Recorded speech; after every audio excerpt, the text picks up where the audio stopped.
कि महिलाओं के काम करने को लेके बहुत सारे परिवारों में एक रोक है, जिसे कहते हैं शायद उनके उनके विचारों में ये भेद है कि महिलाएं काम करने बाहर ना जाएं, पढ़ लें लेकिन काम करने बाहर ना जाएं। तो क्या अध्यात्म के थ्रू इसका भी कोई एक सॉल्यूशन निकल सकता है? देखिए, मैं महिलाओं के काम करने के विरोध में नहीं हूँ।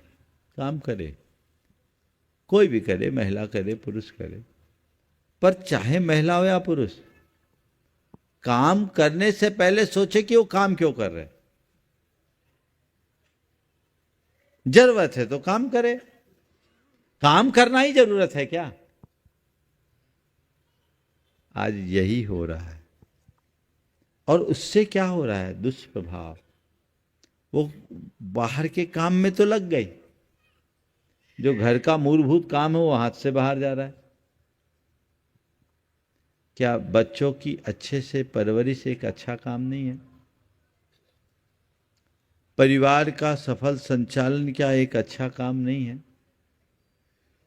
घर की आंतरिक व्यवस्थाओं को संभालना क्या एक जवाबदारी का काम नहीं है? अपने धार्मिक, सामाजिक, सांस्कृतिक परंपराओं को आगे प्रवाहित करना क्या हमारी जिम्मेदारी नहीं है? पर हमारे देश में सबसे बड़ी विडंबना यह है कि इन कामों को हम अर्थहीन मानने लगे। अगर कोई गृहिणी इन कामों को करती है तो उसको ज्यादा महत्व नहीं भी दिया जाता, उसको कम समझते हैं। मानसिकता बदलना चाहिए। उनको ये समझना चाहिए कि पुरुष बड़े बड़े प्रावधान प्रस्तुत कर सकता है, पर घर की आंतरिक व्यवस्था जितने अच्छे से एक महिला कर सकती है, पुरुष नहीं कर सकता। ये जन्मजात कौशल आप सबके पास प्राप्त है। तो अगर कोई गृहिणी ये कार्य करती है तो उसकी सराहना होनी चाहिए, उसको सम्मानित करना चाहिए, उसको प्रोत्साहित करना चाहिए। काम करने के लिए जब जरूरत है तो काम करे। पर यदि घर के पुरुष काम करने में पूरी तरह समर्थ है और उससे घर की सारी सुव्यवस्था चल रही है, ये तो पार्टनरशिप है।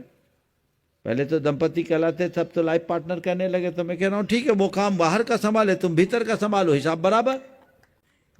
लेकिन वही केयर इकोनॉमी को कोई इतनी रिस्पेक्ट नहीं देता। वो सोच बदलनी चाहिए। उसका परिणाम है कि बच्चे आयाओं के भरोसे पल रहे हैं, और आज के समय में बच्चे माँ बाप के हो ही नहीं पा रहे। पूरी पश्चिमी बातें लोगों के मन में हावी हो गए। एक समय था जब बच्चे अपने माँ बाप के प्रति समर्पित रहते थे। आज देख लीजिए बच्चे कहाँ माँ बाप के। कुछ बोलने में भी हिम्मत नहीं होती। थोड़े बच्चे बड़े हो जाए तो माँ बाप को भी सकपका के रहना पड़ता है, टका सा जवाब दे देते हैं। हमारा परिवार बिखर रहा है, इसके जिम्मेदार कौन है? केवल भौतिक समृद्धि ही समृद्धि नहीं है। काम कीजिए। हमारे यहाँ महिलाओं के लिए कला गुणों में निपुणता की बात शुरू से की गई। भगवान ऋषभदेव ने ब्राह्मी सुंदरी को पहले पढ़ाया। पढ़ाया कि नहीं पढ़ाया? अक्षर और अंक विद्या किसको मिला? भरत और बाहुबली को कि ब्राह्मी और सुंदरी को? ब्राह्मी सुंदरी को पढ़ाया। कई युद्ध विद्या में पारंगत थी कि नहीं थी, पर युद्ध लड़ी क्या? जब जरूरत पड़ी तो अपना कौशल दिखाया। जब सब दूसरे संभाल रहे, मुझे जरूरत क्या? लेकिन जब जरूरत पड़ी तो छक्के छुड़ा दी। झांसी की रानी अपने पति को खोने के बाद ना झांसी का राज संभाला, तो उसके अंदर युद्ध कौशल था तब ना।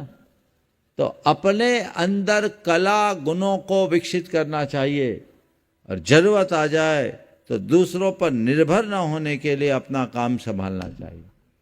लेकिन उसी के लिए काम करना ठीक बात नहीं है।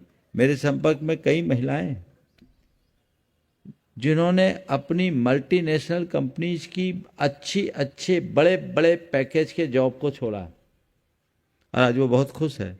एक बहन ने कहा था कि महाराज जी, पहले हर महीने मुझे जब सैलरी मिलती थी तो मैं मार्केट में जाती थी, मेरे पर्स में रुपए होते थे, देख के खुशी होती थी, ज्वेलरीज खरीदती थी, कपड़े खरीदती थी, अलमारी में रख कर खुश होती थी, लेकिन मैं अपने बच्चों को टाइम नहीं दे पाती थी। अब महाराज, जब से मैंने अपनी नौकरी छोड़ी है, अब मैं बच्चों को देखती हूँ, मेरे अंदर आनंद की अनुभूति होती है। मुझे लगता है कि मैं नौकरी करती होती तो इन बच्चों के साथ न्याय नहीं होता। तो इस पहलू पर भी विचार करना चाहिए, इस पहलू पर विचार करना चाहिए।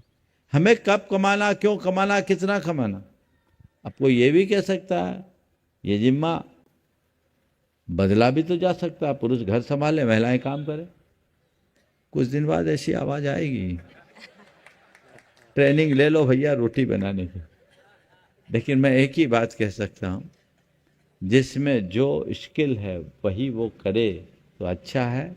और एक वाक्य में मैं कहूँगा, नारियां इस धरती की बहुत बड़ी शक्ति, सारी शक्ति नारी के अंदर समाहित है। चाहे वो दुर्गा हो, चाहे वो सरस्वती हो, चाहे वो लक्ष्मी हो। दुर्गा हमारी शारीरिक शक्ति का द्योतक है, लक्ष्मी हमारी धन की शक्ति की देवी है, और सरस्वती ज्ञान की शक्ति। ये तीनों स्त्री रूप में है। स्त्री अपने आप को कम क्यों आंकती है? स्त्रियों को चाहिए कि वो नारी बने रहने में गौरवान्वित हो, नर बनने की होड़ में क्यों लगी? पुरुषों के समान काम करने के लिए क्यों दौड़ती? अपने आप को कमतर क्यों आंकती है? उसके अंदर के जो स्वाभाविक गुण हैं, यदि उन्हें विकसित करे तो मैं समझूंगा कि इस धरती का गौरव बढ़ेगा और संस्कृति का निखार होगा।